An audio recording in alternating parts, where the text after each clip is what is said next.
وَكُلًّا نَّقُصُّ عَلَيْكَ مِنْ أَنبَاءِ الرُّسُلِ مَا نُثَبِّتُ بِهِ فُؤَادَكَ نحمده ونصلي على رسوله الكريم اما بعد فاعوذ باللہ من الشیطان الرجیم بسم اللہ الرحمن الرحیم وَلَقَدْ جَاءَتْ رُسُلُنَا إِبْرَاهِيمَ بِالْبُشْرَى قَالُوا سَلَامًا قَالَ سَلَامٌ فَمَا لَبِثَ أَنْ جَاءَ بِعِجْلٍ حَنِيذٍ صدق اللہ العظیم۔ محترم سامعین اکرام، سلسلہ قصص النبیین قدم بقدم میں ایک مرتبہ پھر میں آپ سے مخاطب ہوں۔ گزشتہ نشست میں ہم نے حضرت اسماعیل علیہ السلام کی قربانی کا ذکر کیا تھا، جو حضرت ابراہیم علیہ السلام کی ایک آزمائش تھی جس میں اللہ تعالیٰ نے ان کو کامیابی عطا فرمائی۔ آج ہم حضرت ابراہیم علیہ السلام کے بیٹے حضرت اسحاق علیہ السلام کا ذکر کریں گے کہ حضرت اسماعیل علیہ السلام کی ولادت کے بعد اللہ تعالیٰ نے حضرت ابراہیم علیہ السلام کو حضرت سارہ سلام علیہا سے اسحاق بیٹے کی خوشخبری دی۔ اللہ تعالیٰ نے قرآن مجید میں اس کا ذکر اس طرح فرمایا، وَلَقَدْ جَاءَتْ رُسُلُنَا إِبْرَاهِيمَ بِالْبُشْرَى قَالُوا سَلَامًا۔ ہمارے قاصد ابراہیم علیہ السلام کے پاس آئے اور آ کر انہوں نے خوشخبری دی، اور خوشخبری دینے کے بعد قالوا سلاما، انہوں نے سلام کیا۔ ابراہیم علیہ السلام نے سلام کا جواب دیا، اور جواب دینے کے بعد حضرت ابراہیم علیہ السلام فوراً گھر میں گئے اور وہاں سے ایک عمدہ قسم کا بھونا ہوا بچھڑا لے کر آئے۔ فما لبث ان جاء بعجل حنیذ فلما رأى ایدیہم، انہوں نے یعنی حضرت ابراہیم علیہ السلام نے جب دیکھا کہ یہ تو ہاتھ ہی نہیں ہلا رہے اور ان کو کوئی کھانے کی خواہش ہی نہیں ہے، وگرنہ تو جس طرح کا حضرت ابراہیم علیہ السلام نے پرتکلف کھانا بنایا تھا، کچھ نہ کچھ جی اس طرف جاتا تو ہے، نہ کچھ انسان کے ظاہری کیفیات، اس کے چہرے کی کیفیات، اس کے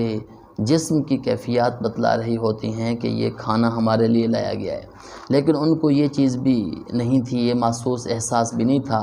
تو ابراہیم علیہ السلام نے جب دیکھا لا تصل الیہ، وہ اس طرف جو ہے نا ہاتھ بھی نہیں بڑھا رہے، ناکرہم، ابراہیم علیہ السلام نے ان کو اوپرا محسوس کیا، واوجس منہم خیفہ، اور ابراہیم علیہ السلام نے ان سے کچھ خوف محسوس کیا۔ یہ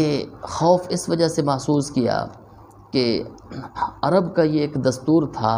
کہ اگر کوئی آدمی کسی کے گھر میں آ جاتا تھا، وہ کھانا نہیں کھاتا تھا،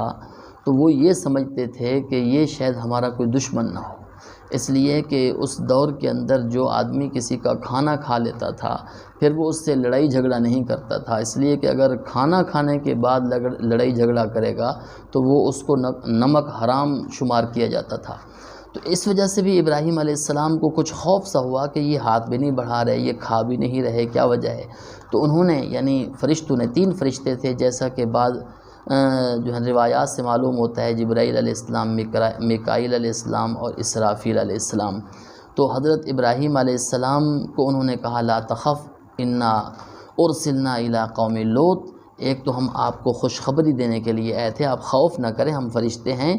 ہم پہلے تو آپ کو خوشخبری دینے کے لیے آئے تھے بیٹے کی، اور دوسرا ہم قوم لوط کے پاس جا رہے ہیں، ان کے اوپر اب عذاب آنا ہے، اس لیے کہ وہ حد سے تجاوز کر رہی ہے۔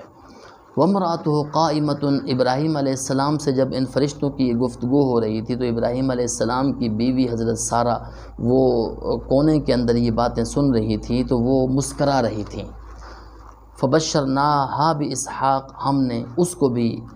اللہ تعالیٰ فرما رہے ہیں کہ ہم نے اس کو بھی حضرت اسحاق کی خوشخبری دی۔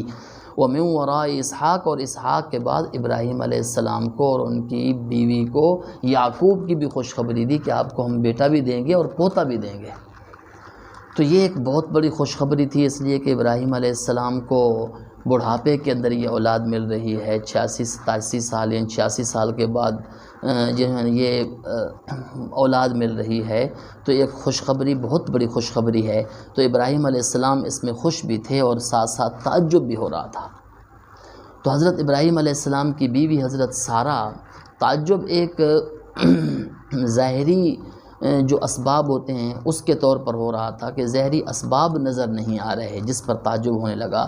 یا ویلتا آلدو، مجھے بچہ ہوگا، وانا عجوز، میں تو بوڑھی ہو چکی ہوں، ھذا بالی شیخا، اور میرا شوہر بھی بوڑھے ہیں، تو ہمیں کیسے بچہ ہوگا؟ یعنی ایک جو اسباب ظاہری تھے ان کو دیکھ کر ان کو یہ تعجب ہوا۔ ان ھذا لشیء عجیب، یہ تو ایک عجیب سی بات معلوم ہوتی ہے، یہ تو ایک عجیب سا جو ہے نا آپ کا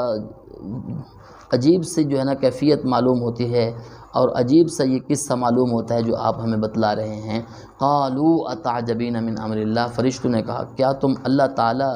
کہ اس امر پر، اللہ تعالیٰ کے اس حکم پر تعجب کر رہے ہو؟ اللہ تعالیٰ جس کو اولاد دینا چاہیں، جس موقع پر دینا چاہیں، جس وقت دینا چاہیں، یہ اللہ تعالیٰ سے کیا بعید ہے؟ تم اللہ تعالیٰ کی اس نعمت پر کیسے تعجب کر رہے ہو؟ رحمت اللہ وبرکاتہ علیکم، اللہ تعالیٰ کی تمہارے اوپر رحمتیں ہوں، تمہارے اوپر برکتیں ہوں اے اہل بیت۔ انہ حمید مجید، اس میں کوئی شک کی بات نہیں ہے کہ اللہ تعالیٰ بذات خود تعریفوں والے ہیں، بزرگوار ہیں۔ تو یہ حضرت ابراہیم علیہ السلام کو انہوں نے خوشخبری دی بیٹے کی، حضرت اسحاق کی، جس کو اللہ تعالیٰ نے قرآن مجید میں اور جگہ بھی ارشاد فرمایا وَنَبِّئْهُمْ عَنْ ضَيْفِ ابراہیم، جیسا کہ سورۃ ہجر کے اندر آ رہا ہے کہ ان کو ابراہیم علیہ السلام کے مہمانوں کی خوشخبری دے دیجئے۔ اذ دخلوا علیہ، جب وہ ابراہیم علیہ السلام کے پاس آئے، فقالوا سلاما، انہوں نے آ کر سلام کہا۔ قال انا منکم وجلون، ابراہیم علیہ السلام نے فرمایا کہ ہمیں تم سے ذرا ڈر سا محسوس ہو رہا ہے، تم ذرا اوپرے محسوس ہو رہے ہو، کبھی تمہیں دیکھا نہیں ہے۔ اذ دخلوا علیہ فقالوا سلاما قال انا منکم وجلون قالوا لا توجلوا، نے کہا ڈرنے کی کوئی بات نہیں، ایک تو ہم آپ کو خوشخبری دینے کے لیے آئے ہیں۔ ابراہیم علیہ السلام نے اس وقت بھی یہ کہا کہ میں تو بوڑھا ہو چکا ہوں، خوشخبری؟ انہوں نے کہا ہاں خوشخبری صحیح دے کر آئے ہیں، اللہ تعالیٰ کی رحمت سے نا امید نہ ہوں، اللہ تعالیٰ کی رحمت سے ظالم لوگ ہی نا امید ہوتے ہیں۔ معلوم ہو یہ بات کہ انسان کو اپنے رب سے نا امید نہیں ہونا چاہیے، جو چیز بھی مانگنی ہے دیر آیت درست آیت، یعنی اگر دیر بھی ہو جائے لیکن چیز اگر مل جائے تو انسان کو اس کے اوپر شکر ادا کرنا چاہیے۔ اللہ تعالیٰ نے حضرت ابراہیم علیہ السلام کو